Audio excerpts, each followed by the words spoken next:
Welcome, everyone. This is Pilot Niels, and you're listening to LOTRO Players News, where we take a look at latest in LOTRO and hear LOTRO players. And this week, I'm joined by Krister, Hello. Cinders, Hello. and Sanswinda. Oh, Hello, everyone. And now we've had another week of LOTRO here, and let's see what's in our game news this week, where we had an update to the game, update 43.4. And in this was released on April 9th, 2025. First off, pets summoned in encounters on the Orcris server will once again be able to follow you when you leave an encounter.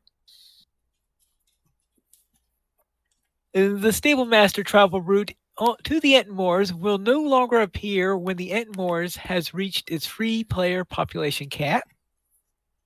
There were a number of skills not splitting the damage correctly on area of effect damage. They have been updated to share the damage with those in the radius of the attack and damage. For the Temple of Utugbur in the first wing, Dwarkruth, Tamak, and Bashuru no longer present as spirits, and ground effects on both the Kulkorth and Mulachan encounters will now dissipate when the fight is reset. As for Wing 3 in the Inner Sanctum, alterations to Boss Fight 2, the explosive range of nodules was reduced by half. The explosive damage of nodules was increased by about 120%. The explosive daze effect is replaced with a shorter duration stun, and the frequency of nodule summonings has been reduced. Now, despite the fact that this was a relatively small patch in here, the patch certainly took a long time to do, and I hadn't exactly been expecting a release this week, and I was like, why is it taking longer than almost an expansion in order to update the system? So, yes, only a small number of patch notes, but quite a number of files were touched in this. And that's it for that update 43.4. That wasn't too bad. Yeah, that was one of our smaller ones, not one of those big, huge ones that make you run for the hills. I actually kind of feel full of energy now. Full of energy. You have been energized by the patch notes. Interesting. All right. Next off, we have the announcement of the names of the next two servers. The first one on the EU side is called Grand, and Grand actually has already opened. It opened up on Wednesday, and they opened it up. Then they came out with. They opened it up an hour early for VIPs to give them a little time to reserve names if they wanted to. And now after that, they had it opened up in general and also opened up transfers for it and also opened it up for everyone to flood in. It started out with the housing available in there. I'm sure a number of people were, I presume, are transferring from other servers onto it. But since the plan of it was hoping it would help to relieve the pressure on Orcris, so I presume that some people had moved off of Orcris onto there, but I don't know if anyone actually took that hint or not. But anyway, so Grand is the new EU server. Now there will also be a new US server that is also going to be opening up, and that is probably in a couple of weeks or something like that. And that new server will be called Sting, to sort of go with the sword theme, I presume. Oh, are they hosting these on Blade servers? Because that would be kind of cool. On Blade servers? Yeah, it was a certain type of server, you know. So if you could have a blade server and they're all named swords, that's kind of cool, isn't it? Or wait a sec, am I a nerd? Is that what just? Did I just realize that? Uh, I think you just mm, outed I think I yourself. just realized. I think I just realized I'm a nerd. Well, I'm happy at least. Continue. I'm sorry. all right.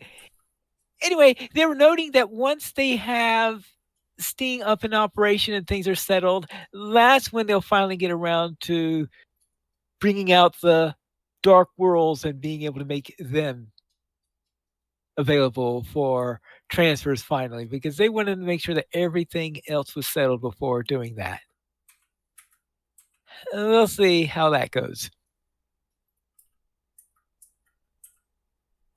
In addition to this, because of this update in there, some people have noticed recently that there's been a bit of downtime recently, especially on the 64-bit worlds.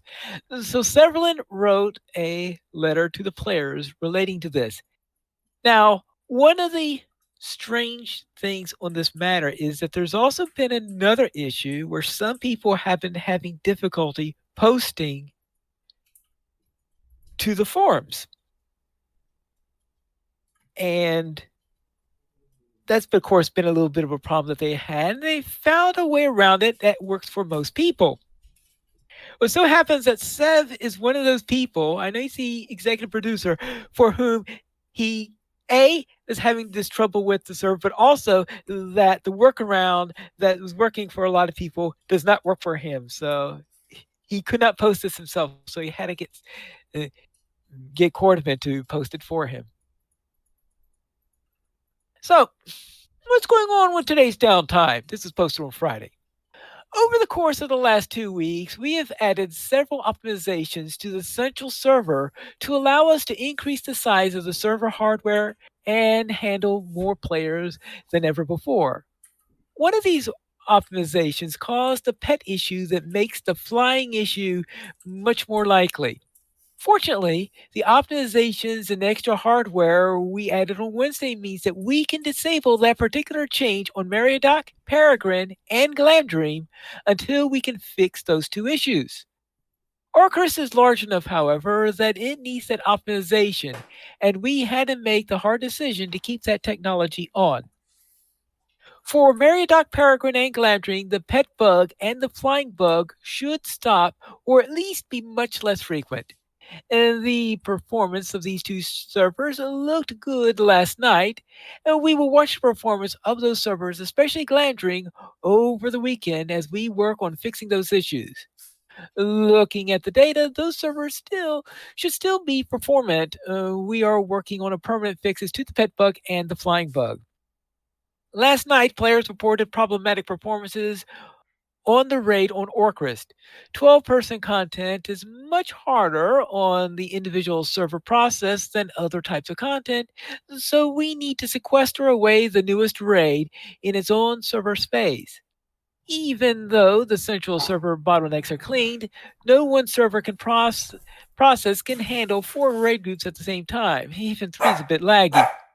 On Orcrist, the raid is so popular that last night we saw groups stack and hit 4 on several instances. This morning, we configured the Orcrist server to set aside more resources for the new raid. The raid now has more space to spread out and should be able to handle about 40% more raid groups. Since we added both better optimization and hardware on Wednesday, our data suggests that the rest of the server will continue to have good performance. However, if Orcris can't keep up this weekend and we still see server lag either in the raid or creeping into other areas, we sadly will be forced to reduce the server capacity next week, which will increase queues until the future times where we could optimize instance grouping. And unfortunately, because of the number of raids that are being there, is that the least likely group of people who are going to move off of Orcrist, of course, are going to be the people who do heavy raids, simply because you don't want to have the trouble of half your group moving and half your group not having a chance to move and stuff like that. So the logistics are a lot more difficult, and I think in a rating kin than it would be for a chillkin or something like that. So I have a feeling that Orcris that troubles with too many people doing raids at the same time is going to be one there. Yeah, they are going to be needing a good resource solution on that one. All right. So anyway, that was the letter from Sev relating to why we had all those times where we were having maintenance on the 64-bit worlds. And we also had a new episode of We Have a Cave Troll. So you can see the latest episode of that. And we have a link to the YouTube channel there. They were talking about the changes in the festival that are upcoming this year, because there are changes that are upcoming in the anniversary and also for the summer one. They were talking about the new space that they're adding for the summer festival, because they'll be adding one of the shield isles would be a new festival space for the summer. So a nice tropical island. Now, does one really want to go to tropical island in the summer, though? I guess it does make it summery. I mean, I guess it just depends on what you want. Yeah, I guess you got a point there. I figure some people might want to go to the Shield Isles in the middle of wintertime to get some sunshine. But anyway, they were showing us the latest updates that they're planning there for the festivals, and so these changes are coming this year. There are some updates we have upcoming in the anniversary one, but significant major changes upcoming in the summer festival. And that's it for our game news this week. So let's go to our store sales. Cinders, what's on sale this week? On sale this week, the Patrons Coffer of the Sands is still available for a limited time in the LOTRO store. You can get cosmetics, mithril, and more as part of that bundle. It is available through April 20th.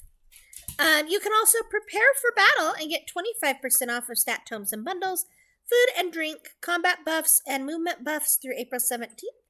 And I'm really loving this weekly coupon.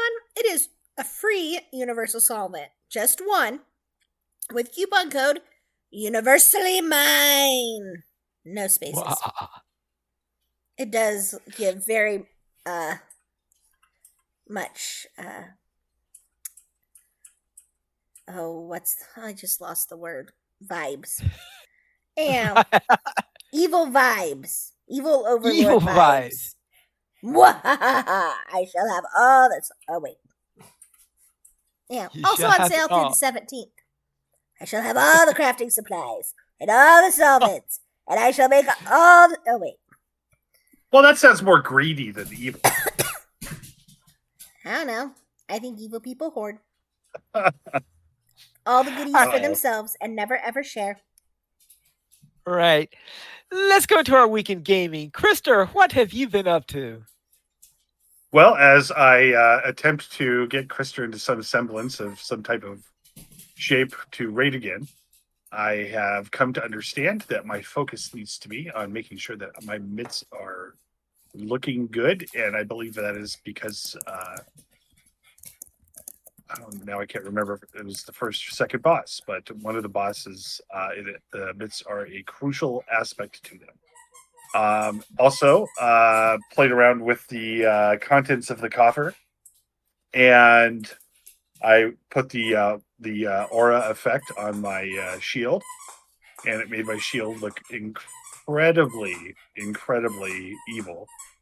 So that would be a good compliment to Cinder's earlier comments. But it's so I really like the armor. I like how it looks. But it's a hard I've got this one helmet that's glitched from the Mordor expansion, where I think I've showed it to you guys before, where basically I have no head at all. So when you look in there, it's just empty, and you can see like the back of the helmet, the chainmail on the back, and I love that Soulless. because well, and what happens, like when Frodo puts the ring on, the ring wraiths, these were invisible creatures, or he can see invisible things. So I thought it was kind of cool to have him be kind of half there. But anyways, yeah. So looking forward to do the raid and seeing if I can still tank. I'm sure I can. I'm pretty sure I can. Also played some Enshrouded and playing with Cinders and Sands, and kind of got me reinterested in the game again. So I dusted off my world that I'd been working on, and it's so nice. I was telling them that it was so nice to step into the game again, needing complex stuff, but I've already built all the infrastructure for it. So I'm just, inheriting my dad's business. I've got all this industrial strength and I can do whatever I want. But anyways, that's been a lot of fun. And I've been building starships, the Starship Evo, which is kind of I would almost call it meditation. So that was my week in gaming. Cinders, what were you up to? I played some Enshrouded with Krister and Sans and my son. And I had fun, but I really, really, really hate the nighttime in game. They did such a good job with the atmosphere of the game that it is creepy beyond all get out. You can hear the things, but you can't see the things until they attack. It was just very nerve wracking, and there were a couple times playing with them that I was just like, it would get dark, and I'd be like, I really want to just go back to the base and hide. So I did that. I also played a little bit in my own Enshrouded world, and I took out the first elixir well all on my own. So that was nice, and I went and got my first NPC. And then I played some LOTRO, sort of. I patched the game and then played with my cosmetics. And Em has a beautiful pink outfit. It's one of the ones I put it back together that she gets compliments on in game from random strangers. And then I played Stardew Valley with Seans and Pineleaf, and then a little bit with Pineleaf. And we are making progress on all fronts, and it's been fun. Sans, how was your week?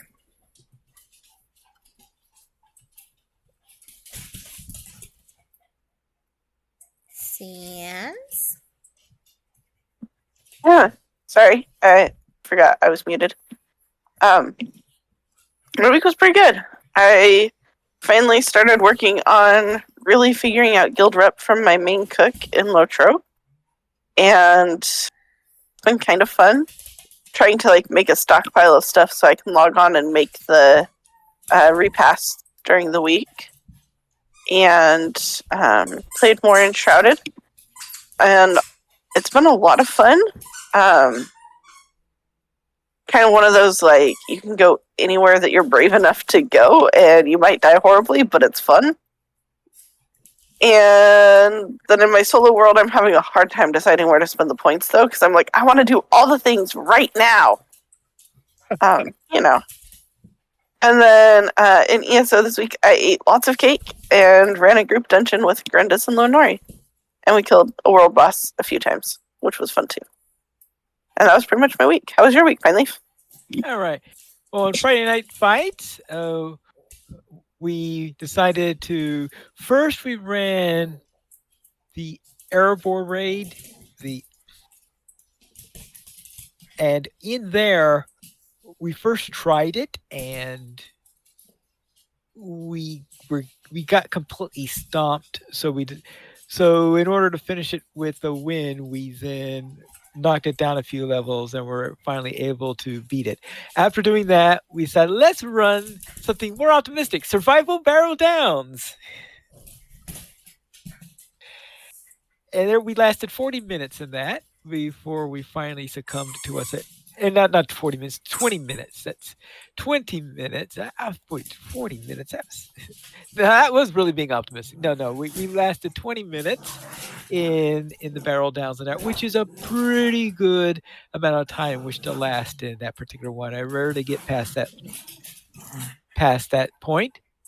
Then my Guardian, we completed volume 2 of the epic story, so that's good. That means it's time to start collecting Rangers for volume 3. And in Stardew Valley, in addition to the games with Cinders and Sands, I also had my solo world that I was playing, and there I'm nearing the end of my first year. And just near the end, just before this episode, I decided, all right, I will invest in an iridium pole, and I put in a good piece of tackle. I put in some extra good bait in there, and I went there at a night, late winter night, and finally was able to catch a squid. I've been trying to catch a squid all winter, but I just couldn't do it without an iridium pole because those things are tough. Yes, they are. Yeah. Now, how are you? What did you usually do in order to catch a squid when you needed to get one? I usually have an iridium rod pretty early, like Okay. in summer usually. Oh, because it makes a huge difference for catching things. yes, I With being able to use understand. both bait and lure, Right. and then I catch more things. So I'm usually pretty close to fishing level 10 by winter, which helps Okay. too. Yeah, because I think I'm only about But- 6 right now. Yeah. Trout soup helps. Willie sells it. And at some of the fishing competitions, you get like things that give you plus fishing skill as well. So I use those if I'm having a hard time still. All right. So you invest a lot into your fishing then. Yes, but I only go fishing a few days. Like I'll just spend a whole day fishing if I'm going to go fishing. Sans, I'm sorry, but that sounds really fishy. It is super fishy, but they make good money. And yeah, if I'm trying to save up money for a new project, like a new barn or something, or a house upgrade, I'll spend a day or two fishing while my other gear, like my pickaxe, is being upgraded. Okay. I guess that makes sense. But one of the nicest things, and I think the only reason why I've gotten as far as I did was because I managed to finish that bundle that unlocks the quarry, because I did not know until today what they meant by quarry in there. Pretty nice, huh? Yeah, some very nice resources back there. So opening that up and getting in there, and so work on that. Because I'm not doing very well on the mines at all. I cannot I cannot get to level 15 yet. So it's by myself. So I was very pleased when I was finally when I opened up the quarry and was able to get all that loot and get that up there. So that's happening. Other thing about fishing pine. Yeah. You can get, if you're fishing in the ocean, you have a chance of getting a good sword drop that helps with mining too. In the ocean? Oh, yeah. Because if you hit the treasure chest. If you hit the treasure chest. Yeah. Which can help. And also, you don't have to kill everything. And once you get past level 20, it should get better. Yeah. Those flying bugs are really bad. Yeah, those flying bugs are very bad. It's yes. But once you get past them, the rest of it gets better. Okay, so the flying bugs are the worst thing in the dungeon. You're saying? I think they are because you have the worst gear and the least ability to cook good food. Yeah. So you'll encounter other really annoying things, but you'll be better prepared for it. Okay, because right now I've got. Yeah, I think the only reason why I have 8 defenses at all right now is because I think I had a random drop of a book at one point that helped with that a little bit. Yep. But as you go down, you'll like get good boots and better Okay. swords, and as you make friends with the townspeople, they'll give you recipes. And as you have a kitchen to cook and you've made all the crops, it helps. Right. Yeah, it's really interesting how I was is seeing how Robin she stays out there at your house doing those repairs day and night when she is extending your house. She's Yes, she dedicated. does. She's Very dedicated. dedicated. Unless there's a festival, and then she will not show up at all. Right. Okay. Well, she has to be at the festival like everybody else. I mean, but yeah, but she Mandatory was there. festivals. It was really it was real funny because the one time I'm coming there, seeing she there going away, and it was right after the cutscene, the stargazing cutscene. So I said, good thing she did say, "Oh, what have you been doing?" "Oh, I've been gaining at stars with your daughter." So anyway, that is it for my week in gaming. So let's see. We do not have any emails this week, but if you'd like to send one, you could send it to podcast@loachplayers.com. The Players Alliance has 2 shows. On Saturdays at 8:30 p.m. Eastern Time, we have Loach Players News, and we record DDO Players News when Drac is available. You can source our shows at loachplayers.com/live. And that's all for tonight. This is Five Needles reminding you to skirmish responsibly.